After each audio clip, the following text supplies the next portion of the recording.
అందరికీ నమస్కారం అండి.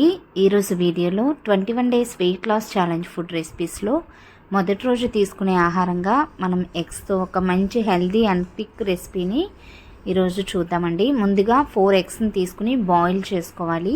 మరి ఎక్కువసేపు కాకుండా ఒక 10 మినిట్స్ బాయిల్ చేసుకుంటే చాలండి. ఎగ్ లోపల ఉండే ఎల్లో అనేది బ్లాక్గా మారకుండా చక్కగా 10 మినిట్స్ పాటు మనం బాయిల్ చేసుకుంటే ఎగ్లో ఉండే న్యూట్రిషన్ వాల్యూస్ అనేవి పోకుండా ఉంటాయన్నమాట. ఇప్పుడు వీటిని బ్రేక్ చేసుకుని ఈ పై పెంకుల్ని తీసేద్దాం.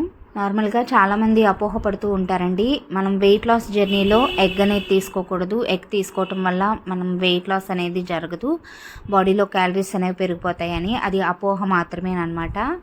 ఎగ్ అనేది మనం రోజుకి ఒక గుడ్డుని మనం తీసుకోవటం వల్ల అసలు డాక్టర్ దగ్గరికి వెళ్ళే పనే ఉండదు. అందులోనూ దీనిలో ఉండే గుడ్ ఫ్యాట్ అనేది, అంటే ఎల్లోలో మనకి గుడ్ ఫ్యాట్ అనేది ఉంటుంది. సో మనం ఎల్లోను కూడా, గుడ్లో ఉండే ఎల్లోను కూడా బయటకు తీయకుండా చక్కగా డైరెక్ట్గా మనం తీసేసుకోవచ్చు అనమాట. అయితే బరువు తగ్గాలి అని డైట్ చేసేటప్పుడు నార్మల్గా మీరు ఒకవేళ న్యూట్రిషన్ ప్రొడక్ట్స్ యూస్ చేసేటట్టయితే, హెర్బాలైఫ్ న్యూట్రిషన్ ప్రొడక్ట్స్ యూస్ చేసేటట్టయితే మార్నింగ్ ఈవినింగ్ 2 టైమ్స్ షేక్ తీసుకుంటూ మధ్యాహ్నం రైస్ని అవాయిడ్ చేసి ఆ రైస్ ప్లేస్లో ఈ 4 ఎగ్స్ని ఉడకపెట్టుకుని మీరు తీసుకోవటం వల్ల అస్సలు ఆకలి అనేది అనిపించదండి. అందరికీ తెలుసు కదా, గుడ్ అనేది మంచి ప్రోటీన్ ఫుడ్ అని.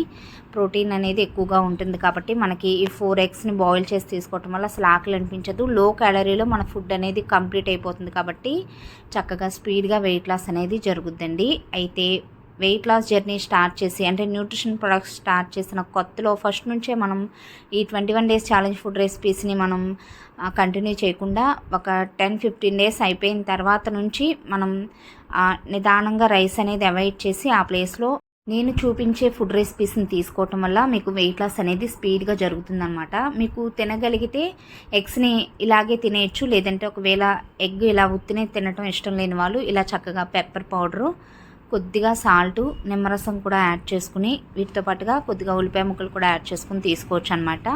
సాల్ట్ అనేది మ్యాక్సిమం అవాయిడ్ చేయడానికి ట్రై చేయండి. వెయిట్ లాస్లో సాల్ట్ని కొంచెం తగ్గించుకుని తీసుకోవటం వల్ల మనకి రిజల్ట్ అనేది బాగుంటుందన్నమాట. ఎలాంటి న్యూట్రిషన్ ప్రొడక్ట్స్ యూస్ చేయకుండా న్యాచురల్గా వెయిట్ లాస్ అవ్వాలని రకరకాల డైట్లు పాటిస్తారు కదా, వాళ్ళు కూడా మధ్యాహ్నం రైస్ని అవాయిడ్ చేసి ఆ ప్లేస్లో నేను చూపించే 21 days weight loss challenge food రెసిపీస్ని తీసుకోవచ్చండి. బాడీకి కావాల్సిన అన్ని రకాల పోషకాలు అందిస్తూనే మనం చక్కగా స్పీడ్గా తక్కువ క్యాలరీలో ఫుడ్ తీసుకుంటూ వెయిట్ లాస్ అవ్వచ్చు. ఇలాంటి మరిన్ని వెయిట్ లాస్కి సంబంధించిన టిప్స్ కోసం, మంచి మంచి హెల్దీ ఫుడ్ రెసిపీస్ కోసం ఛానల్ని తప్పకుండా సబ్స్క్రైబ్ చేసుకోండి.